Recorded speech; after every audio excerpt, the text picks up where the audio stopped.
Hey guys, welcome back to the Obi Thorin Alliance. What are we doing today, Jacob? We are recapping episode 2 of The Last of Us Infected. So stick around and see what we thought about episode 2 and we'll discuss it. So, episode 2 of Infected. So, I'm going to ask you first because this is all new to you. As we mentioned in the last episode, you haven't played the game, unlike myself. What do you think of episode 2? Still continuing with the same trend as of episode 1. Amazing. Yeah, and recap it for us a little bit from your perspective. Well, basically what happened, we started off in this Asian country, I believe it's near Bali, and then the military come into a shop store. We think it's to capture her, to try and kill her, but it's because she's a scientist, it's to get a cure. Well, the military want a cure, and then they basically try and do that. The soldiers tell her, she needs to go into a room with an infected. So we get a naked scene, and then she investigates the person, and then we get a pretty intense scene, and she suggests to the general that you bomb the place and there will be no vaccine. Yeah, that there's the only real way to prevent this from turning into a full-blown apocalypse is to basically bomb it before it spreads, and whether or not that happens, I'm not sure. From the games, it's not something that they actually show or talk about, so I thought that was quite interesting. And then we return to Joel, Ellie, and Tess going on their adventure trying to get Ellie to the other Fireflies. They dive a bit more into why she's important. They're still a bit suspicious about the fact that she might turn into a zombie at some point because she's been bitten. A bit of tussle with some more zombies again. She ends up getting bitten once again and again proves that she is immune to it. Tess unfortunately wasn't as lucky and she gets bitten. And then from that, they have to, she basically sacrifices herself to prevent them from all dying.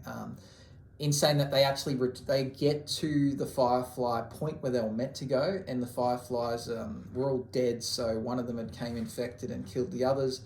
And that kind of leads to what's going to go next, where they realise that not only are they going to have to deliver it to the Firefly base, which was going to be somewhat of an easy mission, they're going to return back after that, Joel and Tess. Joel realised that he's going to have to continue on with the mission and take Ellie all the way to where they're going to do the research on her all by himself. We also get to see some clickers, which is pretty great. That's a big part of the game, and they're probably the most difficult zombies you've got to deal with. So I think they did an exceptional job of that. Yeah. So what was your favourite part of the episode? The scene when they have to take on the clickers. I thought it was intensified. Didn't feel easy, and every moment felt like a horror moment, but it was awesome to watch and very intensive. From someone that hadn't played the games, do you think that interpretation of a zombie that's kind of, or an infected, we'll go with an infected person that, has lost their vision but can hear and makes clicking sounds, did that seem cool to you, or that's a poor concept for an infected person? I thought it was fine. It definitely makes me want to play the game and see controlling Joel, how it would be different doing it instead of watching it. Yeah, it was a cool thing to bring to life, and I think as a fan of the games, they did a really good job of showing that. Obviously, for the sake of the games, having a infected character that can hear but not see is cool for gameplay because you've got to sneak around, you can be in sight, but you just can't make a noise. So then for a game, that's why they've done it. But then to make it possible in a show, I think was quite cool because it makes a lot of sense for a game, but I wondered how that would work for a show because you go, well, why would they lose their sight? But basically the virus that's in their mouth and stomach kind of expands to the point where it covers their face. Did you like the concept that they were basically saying that if you kind of step on or disrupt the fungus in one area, that it's all interconnected and you can trigger a reaction on like the other side of the city where the other infected are? Yeah, I thought it was fine. That's something that I could be wrong. I don't recall that ever happening in the game. But in saying that, the game wasn't really open world, so you weren't in fear of doing something in one part of the world and interacting another. It was basically the zombies that were inside the room, and they never really just burst into the room. It was kind of, you go into a room, you see them, you've got to sneak around, and it was very, tactical based. But I think that was a cool concept to add to the game. Yeah, definitely. To the show, sorry. In terms of the sacrificing, what did you think of that? I thought it was very satisfying seeing that she got to pass away in her own terms, and it was a satisfying moment, and it ended the episode very satisfying. Yeah, because you were asking me after last episode about Tess and how heavily she features in it, and I didn't want to give away what happens, but basically I knew that she wasn't going to be in the show for very long. But she did play a cool role in the time she was in the show. What are you kind of expecting to happen next? Because you might have a basic understanding of the premise of the game, but you don't know exactly what's to come next. What do you think we're going to get in future episodes from someone that hasn't played the game? I would assume he'll try and find the bigger base, and then they'll bond more, and then he'll start caring about Ellie more. Yeah, in a nutshell, it's kind of what you'd expect to happen. Obviously, little things go along the way. I'm looking forward to, and I've seen it in the previews, that they're moving into more snow. That's a big part of the game as well. They go into a kind of a cold climate, and they have to deal with zombies kind of in the snow and sneaking around between houses and crafting weapons, and then also having to deal with external villains, people that, are, whether they're the Fireflies or people that are just basically rebels that are part of no kind of group, and having to fight with them for resources and make that journey to get to the research facility. Yeah. What other things do you want to discuss about this episode? I just felt like it was another strong episode, and it didn't feel that long as well, even though it was only 50 minutes.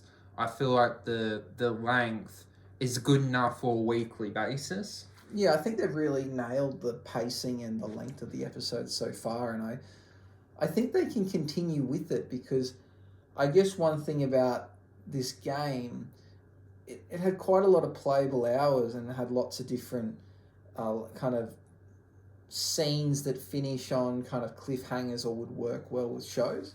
So I think we're going to find this quite interesting, where what we've seen in other shows that have been made from games, they've kind of had to invent content and try and give a storyline, where this, they can just follow the game, and that enough, the journey that they go on works really well, because it's not like, the game itself is like a movie.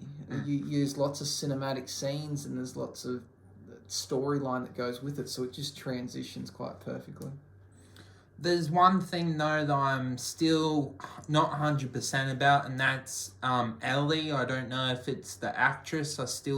I buy Joel. I think the actor that is playing Joel is excellent, but Ellie, I think it will take me more of the show to like the actress and like the character. I guess throughout the game, Ellie does have that kind of snappiness to her, and she is somewhat unlikable. I said it last episode after it, and I think the same now. Whether or not it's the perfect choice, I think the actress that's playing Ellie, I think she portrays her well, but she doesn't quite look the way I expected Ellie to be. Where they nailed it with Pedro Pascal as Joel. So whether or not they've just gone based upon talent opposed to looks, because maybe they did find an actress that looked kind of exactly as Ellie in the game, but I think it's fine. I also envisioned Ellie to be a bit older. I don't know if in the game there's a mention of her age, but I felt that she was a bit older than what she is in this show, but that again could just be a perception or illusion that I'm seeing that doesn't quite add up. But I expect it's slightly older Ellie, but it makes sense because she needs to be young enough to require Joel's assistance and not be able to do it all on her own.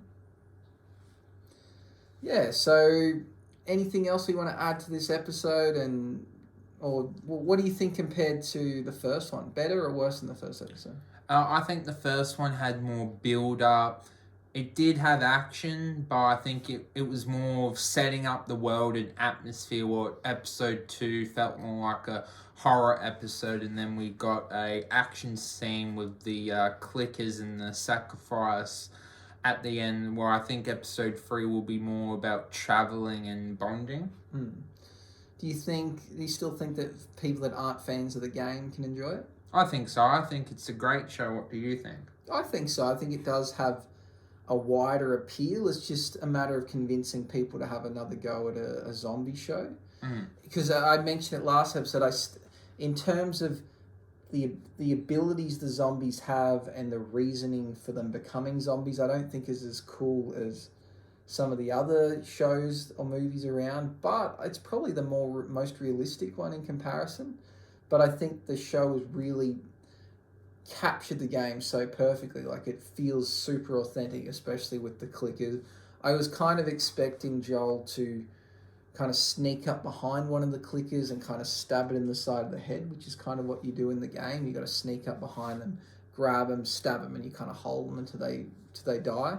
Where he kind of just went all out with shooting, which I was a bit surprised because I thought, the idea of making noise would attract more, but they seem to have not worried about that so much in this. So that was probably one thing that I thought was a bit odd. I thought it was going to be a lot more stealth, reserving your ammunition and trying to tactically and stealthily take down the clickers, but they went for an all-out assault, which is, maybe a bit more realistic where in a game, you can believe that someone can sneak up, where in real life, maybe you can't be that sneaky. Yeah, I'd agree with that. Do you still think it's worth recommending to people? I think so. I think I could, I'd with comfortability recommend it to those that aren't fans of the game, and I think that they could get on board and enjoy it. I think without this, I think the show needs to add the backstory, which is what they've been doing each week. They gave the flashback from like in the 60s, and then now they've given kind of a flashback to where it all started. I think flashback after flashback and giving more reasoning why the virus came about, I think, is what will keep those that aren't fans of the games involved. Because otherwise, if you're not a fan of the game, you'll kind of be just watching this. So we've gone on a journey of them trying to basically take, Ellie and deliver her to someone, but without any reason as to why the world became this way. I'd like to see more insight into how the world became the way it is. They're kind of in a compound in Boston, and they've got to do chores and get paid in credits and kind of live in this society. Why the world didn't try and rebuild itself? Why, is there that many infected that they can't possibly overtake them? Because I would have thought in 20 years they would have found a way to kind of live with the zombies, or to at least create more advanced cities than what the rubble they live in. Yeah, that's true. Yeah, so I'd like to see as to why that's the case and why they still live in kind of like a, apocalyptic world opposed to have built a new society. So excitement level for episode 3? Oh, extremely high. I'm looking forward to every episode of this show. Well, thank you for watching. Smash that like button, subscribe. As always, you are awesome, and see you in the next video. Bye-bye.